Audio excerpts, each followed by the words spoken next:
নমস্কার, অ্যাওয়ারনেস সুবিধ দাসজিতে আপনাদেরকে স্বাগত জানাই। পিসি ভাইপোর রাতের ঘুম উড়ে গেছে। এখন ওনারা চিন্তায় পড়ে গেছে কিভাবে যে এই ভোট বৈতরণী পার হওয়া যায় সেই নিয়ে প্রতিনিয়ত চিন্তা, এবং যাদের উপরে ভর করে ভোটে লড়ছিলেন এতদিন ধরে এবং যে সরকারটা চালাচ্ছিলেন সেই তারাই আজ ফ্যাসাদে পড়ে গেছে। দেখুন, কয়েকদিন আগে খণ্ডঘোষে দিদিমণি একটা সভাতে বারংবার বলছিলেন যে আমার কাছে সব খবর আছে, আজ মধ্যরাতে অপারেশন হতে পারে, কাউকে এমন ধরে গ্রেপ্তার করে নেবে যে আমাকে হয়তো তৃণমূল দলটাকে ফ্যাসাদে ফেলার জন্য বা বিড়ম্বনাতে ফেলার জন্য, কিন্তু তারা পারবে না। আমি মমতা ব্যানার্জি এবং আমি কাউকে ভয় করি না এবং আমি সাহসের সঙ্গে লড়াই করি। এই যে অপারেশন হবে মধ্যরাতে, কিন্তু মধ্যরাতে তো হয়নি। আমরা ভেবেছিলাম যে ইডি ইনভেস্টিগেশন চলছে, পার্থ চ্যাটার্জির বাড়িতে গিয়ে আবার জিজ্ঞাসাবাদ শুরু, এবং সুজিত বসু যে কর্পোরেশনে নিয়োগ সংক্রান্ত মামলায় দোষী সাব্যস্ত হয়েছে, সেই সুজিত বসু ওকে ইডি দেখে পাঠিয়েছে। সুজিত বসু সেই ভয়ে এখন হসপিটালাইজড হয়ে গেছে, হসপিটালে ভর্তি হয়ে গেছে। তার পরিবর্তে তার ছেলে সমুদ্র বসু ইডি অফিসে গিয়ে ডকুমেন্টস যা যা চেয়েছিল সেগুলো হয়তো পেশ করেছেন।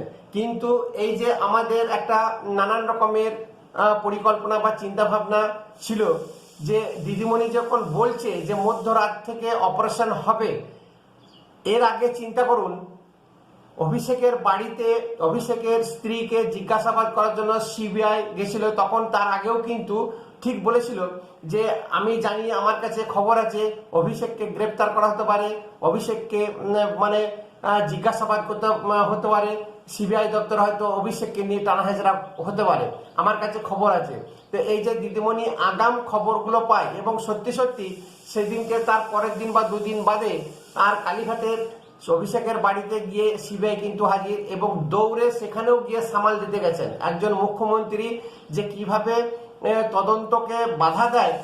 ভারতবর্ষের সংবিধানে বা ভারতবর্ষের রাজনীতিতে আমার তো মনে হয় এটা প্রথম যে মুখ্যমন্ত্রী সরকারি চেয়ারে বসে যে তিনি দুর্নীতিকে সাপোর্ট করেন, তদন্তে বাধা দেন, যা যা করণীয় সব কিছু করছেন, কিন্তু তারপরেও আমাদের বিচার ব্যবস্থা কিন্তু চুপ।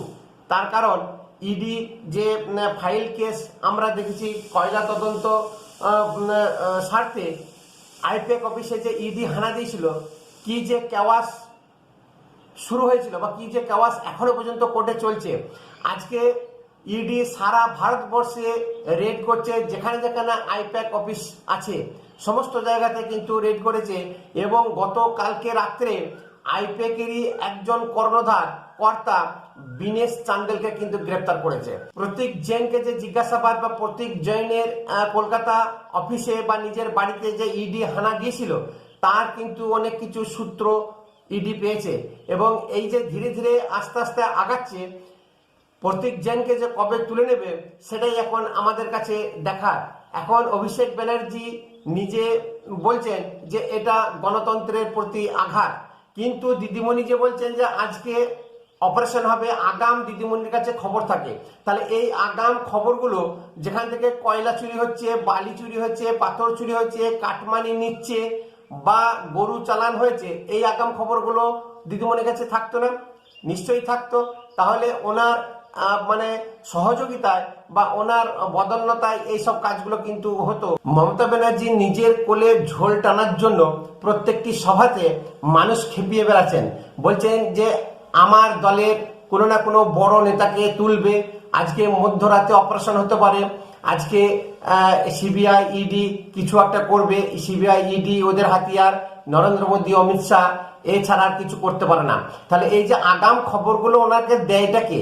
তাহলে আগাম খবর এইগুলো থাকে, গ্রেপ্তার হতে পারে, তার দলকে ভেঙে ফেলছে, তার দলের ক্ষয়ক্ষতি করছে, ভাইপোর কে অ্যাটাক করছে, সিবিআই তাকে ডেকে পাঠিয়েছে, ইডি ডেকে পাঠিয়েছে, এই আগাম খবরগুলো পেয়ে যায়। বেলডাঙ্গা মুর্শিদাবাদে নানান রকমের সন্ত্রাসী কার্যকলাপ, এই খবরগুলো অগ্রিম থাকে না একজন মুখ্যমন্ত্রী এবং পুলিশ মন্ত্রী হওয়া সত্ত্বেও। তাহলে এই যে বিনেশ চান্দেলকে যে গ্রেপ্তার করেছে, এই ধীরে ধীরে প্রতীক জৈনের কাছেও পৌঁছে যাবে, এবং হয়তো দেখবেন প্রতীক জৈন হয়তো সেই বিনয় যাদবের মতন খারাপ হয়ে গেছে, দেশ ছেড়ে পালিয়েছে বা রাজ্য ছেড়ে পালিয়েছে। যদি দেশের মধ্যে থাকে কোথাও না কোথাও তাকে তো খুঁজে বার করে ধরবেই ধরবে। এই নিয়ে সব থেকে বেশি চিন্তায় পড়েছে অভিষেক ব্যানার্জি, কারণ এই আইপ্যাক অফিসই ছিল তার স্ক্রিপ্ট রাইটার। আইপ্যাক অফিসের দ্বারা বুদ্ধিতেই তার কিন্তু সমস্ত দলটা চলছে। বিশেষ করে পশ্চিমবঙ্গ সরকারটাকে আইপ্যাকের হাওয়ালে করে দিয়েছে। আইপ্যাকই পশ্চিমবঙ্গ সরকারটাকে চালাচ্ছিল এবং আইপ্যাক ছাড়া যে টিএমসির কোনো গুরুত্ব নেই। আইপ্যাক শুধুমাত্র একটা বড় সংস্থা তাই নয়, টিএমসির যত নেতা নেত্রী কর্মী আছে প্রত্যেকেই তার বাড়ির চাকর বাকরের মতন তাদেরকে রেখেছে। তাদের কোনো গুরুত্ব নেই। টিএমসির যত এমএলএ এমপি ছোট বড় নেতা পঞ্চায়েত প্রধান তাদের কোনো গুরুত্ব নেই। একমাত্র বকলমে আইপ্যাক কিন্তু এই দলটাকে এবং এই সরকারটাকে চালাচ্ছিল। তা সেই আইপ্যাক যদি ধরা পড়ে বা তছনছ হয়ে যায় তার অফিসটা, তাহলে তৃণমূল দলের কি অবস্থা হতে পারে আপনারা চিন্তা করে দেখুন। তাহলে এই যে ভোটের আগে আরো কিন্তু বড় মাথা উঠবে, আরো বড় কিছু একটা ইনভেস্টিগেশন হবে।